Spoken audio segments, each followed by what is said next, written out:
Selamat malam, perkenalkan nama saya Putri Ekawati Kore, kelas 3C, jurusan Administrasi Bisnis, NIM 2023745668.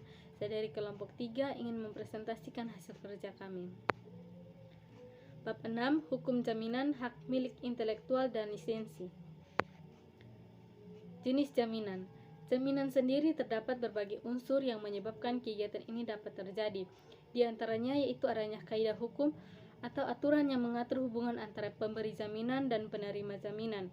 Dalam jaminan sendiri terdapat berbagai pembagian, yaitu sebagai berikut. Yang pertama, menurut cara terjadinya. Yang kedua, menurut sifatnya. Yang ketiga, menurut objeknya. Hak jaminan. Jaminan merupakan suatu barang, harta, atau benda yang diberikan oleh debitur kepada kreditur dalam pengajuan suatu pinjaman. Hak intelektual. Intelektual merupakan suatu hak kebendaan yang sah dan diakui oleh hukum atas benda tidak berwujud berupa kekayaan atau kreasi intelektual yang dapat berupa hak cipta, paten, merek dagang, desain industri, dan lain-lain. Tujuan dari penerapan hak intelektual yang pertama, antisipasi kemungkinan melanggar hak intelektual milik pihak lain.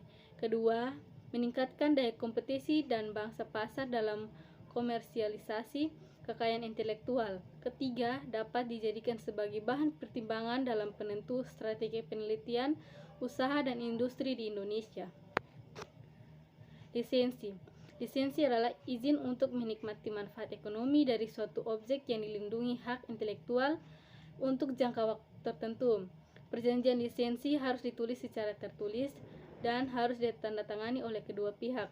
Tujuan umum lisensi adalah untuk melindungi masyarakat dan pelayanan profesi.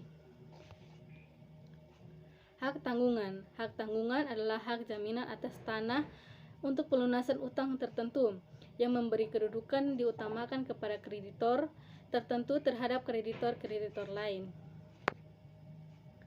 Berikut objek-objek dari hak tanggungan. Hak-hak atas tanah yakni hak milik, hak guna usaha, hak guna bangunan, hak pakai, hak milik atas satuan rumah susun. Lisensi merek, hak cipta, lisensi paten. Merek ialah hasil dari suatu intelektualitas manusia yang sangatlah berpengaruh di dalam dunia perdagangan, terutama dalam hal mencegah persaingan usaha yang tidak sehat. Hak cipta adalah hak eksklusif pencipta atau pemegang hak cipta untuk mengatur, mengumumkan, atau memperbanyak pengguna hasil penuangan gagasan, hasil ciptaan atau informasi tertentu, atau memberi izin untuk itu dengan tidak mengurangi pembatasan menurut peraturan undang-undang yang berlaku. Pada dasarnya, hak cipta merupakan hak untuk menyalin suatu ciptaan. Hak paten merupakan suatu benda bergerak tidak bertumbuh atau dalam istilah asingnya only Chaimeldijek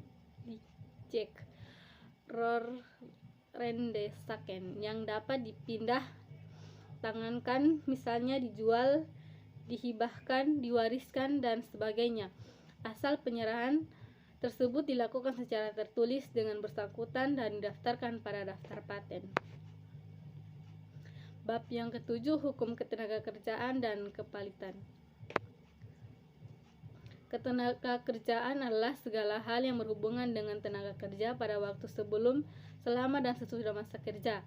Tenaga kerja adalah setiap orang yang mampu melakukan pekerjaan guna menghasilkan barang atau jasa, baik untuk memenuhi kebutuhan sendiri maupun untuk masyarakat. Hukum ketenagakerjaan adalah peraturan hukum yang mengatur hubungan kerja antara pekerja atau buruh dan pengusaha atau majikan dengan segala konsekuensinya. Hubungan kerja. Hubungan kerja adalah hubungan antara pengusaha dengan pekerja atau buruh berdasarkan perjanjian kerja yang mempunyai unsur pekerja, upah, dan perintah. Pasal 50 dalam Undang-Undang Republik Indonesia Nomor 13 Tahun 2003 dinyatakan bahwa hubungan kerja terjadi karena adanya perjanjian kerja antara pengusaha dan pekerja atau buruh. Perjanjian kerja dibuat atas dasar yang pertama, kesepakatan kedua belah pihak.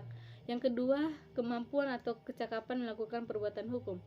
Yang ketiga, adanya pekerjaan yang diperjanjikan. Yang keempat, pekerjaan yang diperjanjikan tidak bertentangan dengan ketertiban umum, kesusilaan, dan peraturan perundang-undang yang berlaku.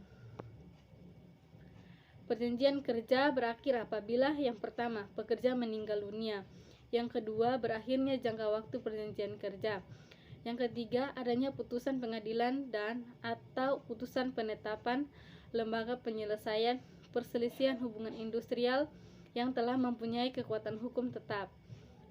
Yang keempat, adanya keadaan atau kejadian tertentu yang dicantumkan dalam perjanjian kerja, peraturan perusahaan atau perjanjian kerja bersama yang dapat menyebabkan berakhirnya hubungan kerja. Pemutusan hubungan kerja. Pemutusan hubungan kerja atau PHK adalah pengakhiran hubungan kerja oleh perusahaan kepada pekerjanya karena terjadinya sebab tertentu. Penyebab terjadinya PHK adalah karena efisiensi menutup bisnis, kepailitan pekerja mangkir atau melakukan pelanggaran, karyawan yang bersangkutan meninggal dunia atau pensiun. Jenis-jenis PHK. PHK demi hukum, PHK karena melanggar perjanjian kerja, PHK karena kondisi tertentu, PHK karena kesalahan berat. Pengertian kepailitan. Pengertian dari bangkrut atau palit adalah keadaan di mana seseorang yang oleh suatu pengadilan dinyatakan bangkrut dan yang aktivitasnya atau warisnya telah diperuntukkan untuk membayar hutang-hutangnya. Syarat dan putusan kepalitan. Syarat-syarat tersebut menurut pasal 2 Undang-Undang Kepalitan meliputi adanya debitor yang mempunyai 2 atau lebih kreditor yang tidak membayar lunas sedikit pun suatu utang yang telah jatuh waktu yang dan dapat ditagih, dinyatakan palit dengan putusan pengadilan. Asas-asas kepalitan. Asas keseimbangan, asas kelangsungan, asas keadilan, asas integrasi. Upaya hukum terdapat putusan palit. Upaya hukum merupakan langkah atau usaha yang dilakukan oleh pihak yang berkepentingan terhadap suatu putusan hakim. Upaya hukum biasa berupa perlawanan, banding, dan kasasi. Upaya hukum luar biasa berupa peninjauan kembali dan perlawanan pihak ketiga. Bab 8. Perizinan dalam bisnis, hukum investasi, dan penanaman modal. Izin usaha merupakan suatu bentuk persetujuan dan atau pemberian izin dari pihak berwenang atas penyelenggaraan suatu kegiatan usaha oleh seseorang pengusaha atau suatu perusahaan. Investasi memiliki pengertian yang sangat luas karena mencakup investasi langsung maupun investasi tidak langsung atau yang dikenal dengan portofolio investment. Pada investasi tidak langsung, ada pemisahan pengelolaan dan pengawasan yang dilakukan oleh investor. Dengan kata lain, investor tidak melakukan pengelolaan dan pengawasan di dalam perusahaan secara langsung. Adapun pada investasi langsung, investor ikut serta melakukan pengelolaan dan pengawasan perusahaan. Landasan hukum. Landasan hukum yang dijadikan pedoman dan acuan dalam penyusunan rencana strategis kebijakan pengelolaan perizinan. Perizinan telah menjadi sistem dalam kehidupan usaha di Indonesia, baik itu izin yang dikeluarkan oleh pemerintah pusat, pemerintah provinsi, maupun pemerintah kabupaten atau kota. SIUP. SIUP adalah izin operasional yang diperuntukkan bagi semua perusahaan atau badan yang melakukan kegiatan usahanya di bidang perdagangan seperti menjual barang atau jasa. Surat ini wajib dimiliki oleh para pelaku usaha dari perorangan PT, CV, sehingga BUMN untuk menjadi bukti bahwa usaha yang dijalankan telah legal dan sah.